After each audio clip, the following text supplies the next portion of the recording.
purposefully vagabond wandering, recording the important parts, maybe the whole of it. I can't be sure, as there's always more. There will always be a breach, a lack of civility, a legion walking past, pressing you forever ahead, obscuring, devouring, mocking. How can we know anything if we're not able to observe calmly the play of events? And more importantly, what's driving them? When I was younger, driven by a bottomless ambition and suffering because of it, I'd walk until I would nearly collapse. It invigorated me. I was nearly cruel in the way I drive myself. I've become convinced that it's part of a process. That as a species we learn to walk upright before we learn to think. Though I had no intention of becoming a writer, there was something there. They say that in order for a child to become possessed, he or she must be ripped from their tender years by some pain that goes to the bone.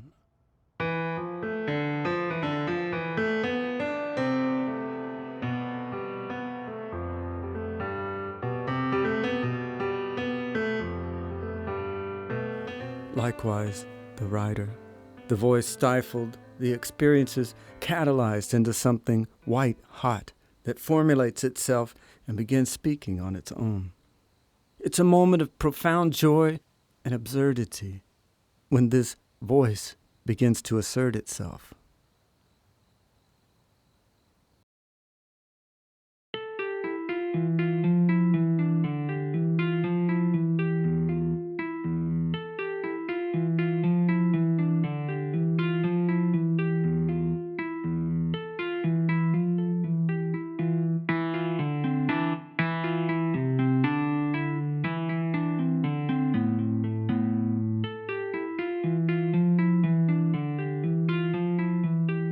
As awareness grows, the definition of self loses its rigid structure.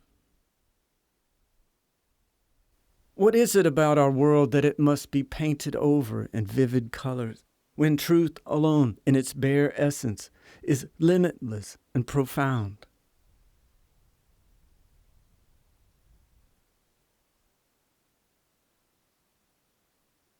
How you define it, your expression of Dharma, has to be worked out.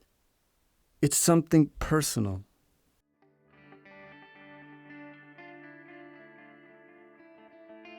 It's the schoolyard dream that dooms us all, the longing to be something we are not.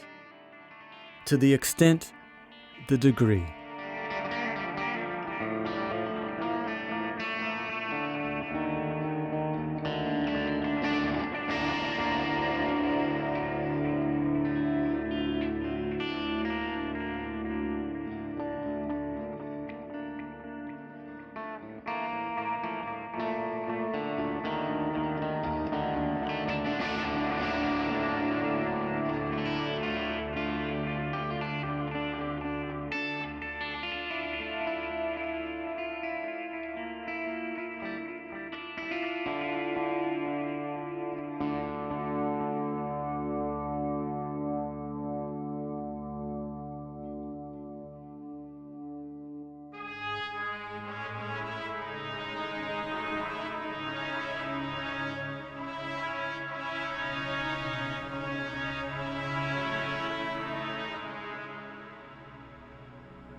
Your identity must be heated, forged, blasted to an elemental state. You'll imagine that you've gotten somewhere, but the floor will show you plain enough your shortcomings. The curtain cannot conceal the darkness outside. The whole story is there, written in perfect form and symmetry. The true expression of the absolute, the field of weeds we are so frantic to put in order. There's no state of mind that remains constant. We're never resolved to this. We refute it because we know in truth there is a constant. Our entire struggle is to reveal it once and for all.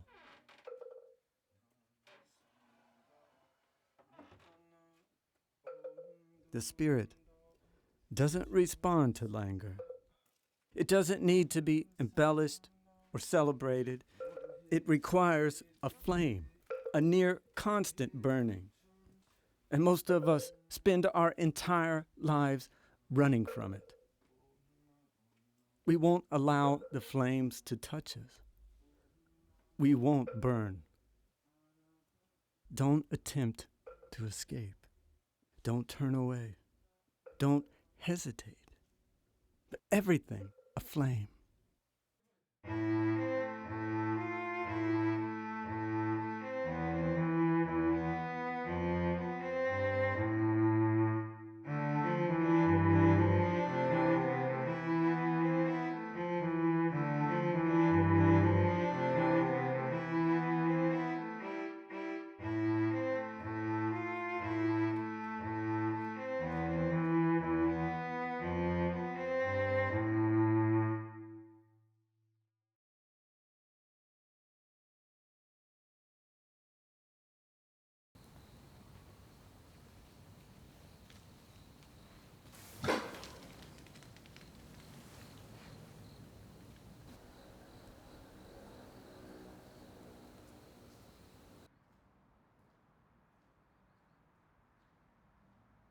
It wasn't the practice alone that cured me of my afflictions, but the afflictions themselves.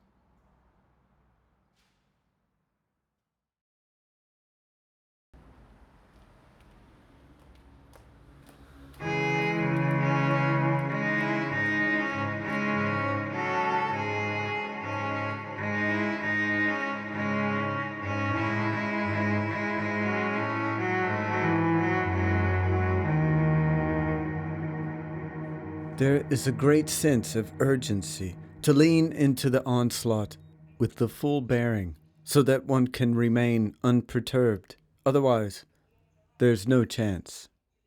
Things only increase, the ground quickly lost. But truth is not recorded indelibly. It must be gleaned from every shuffle of feet, every lost moment underground. There's no place to stop, no end of subway tunnels, long corridors of cement, passengers on the way somewhere, and me, along with them, the imposter.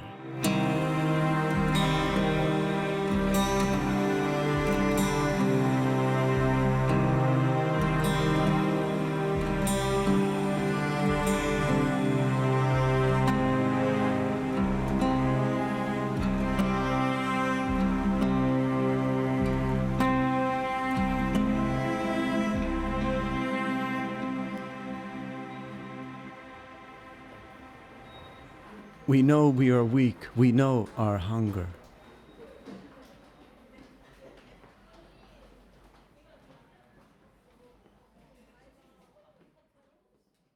We aren't allowed to cease striving. No one gets a free ride. We did not build these empires for the years to consume, but that we may stretch farther, higher, to no end. Our world expresses our inner confinement, reflects in concrete and steel the story of our race, how our consciousness flows, our anger and ambition, our frivolous nature, and above all, our fear. There is no angel. There is flight, but no end of night. This blissful thing that wanders the streets, building tolerance, solace, tolerance.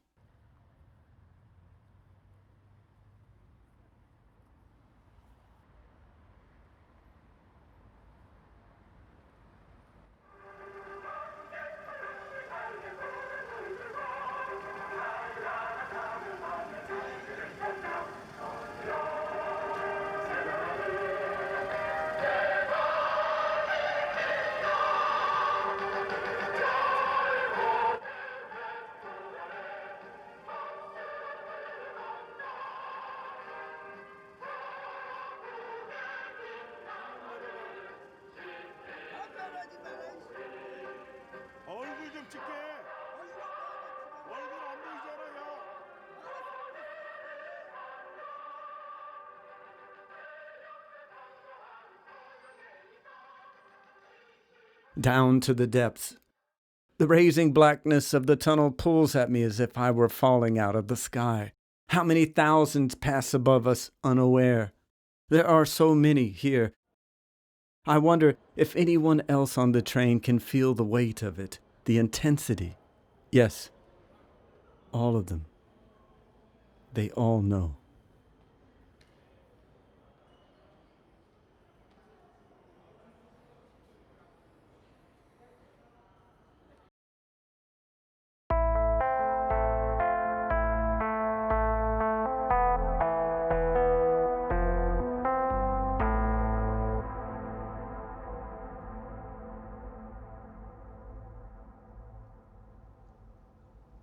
The love had become something tangible, a glowing presence that surrounded me. It lit the dark forest, slowly drifting through the rain and fog like an apparition. Day after day, the interactions with her spun into a web of light that swelled to a crescendo of trembling before the One.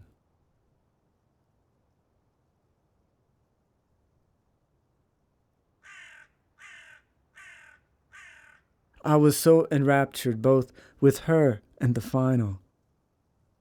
The filaments coming together into a wondrous whole, that I feared to remove her, to return to me alone falling into the abyss.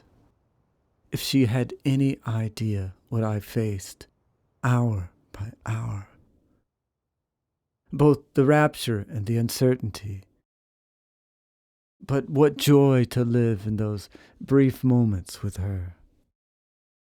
The rhythm, the beat, the heat of the night air, restlessness, longing, pacing, long walks in solitude, lost in thoughts of her, trembling and crying, forgetting the way, the swell of love imploding, cascading into the resonant field of meditation, as perfect and natural and pure as the light from the source.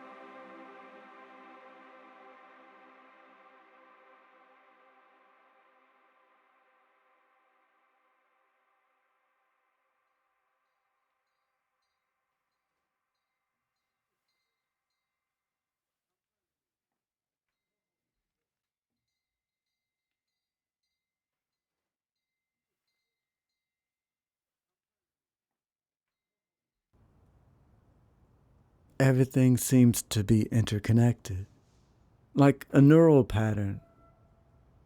How does it work?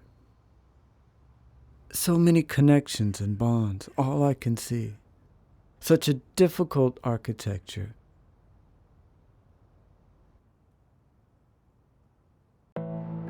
We think of ourselves as separate entities, but we are not. We are an amalgam of things growing dynamically.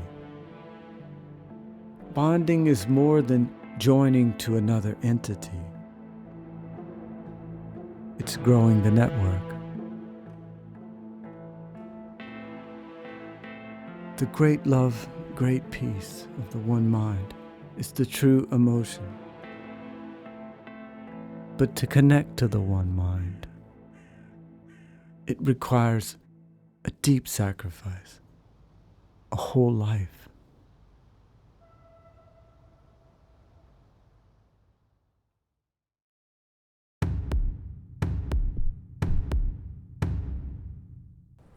Everything that we do is meditation, bringing order out of chaos. Chaos is the rule in nature, but not without a peculiar symmetry. The patterns are everywhere. The Buddha understood this. He taught that everything is endlessly interconnected and interdependent. At the center of the mandala, he reflects the pure light of the Absolute. He's surrounded by bodhisattvas, who, unlike him, all have something in their hands. They're the ones who interact with the world. In Buddhism, we take a vow to act as bodhisattvas until everyone in the world is saved first. That is our way. What are our skillful means?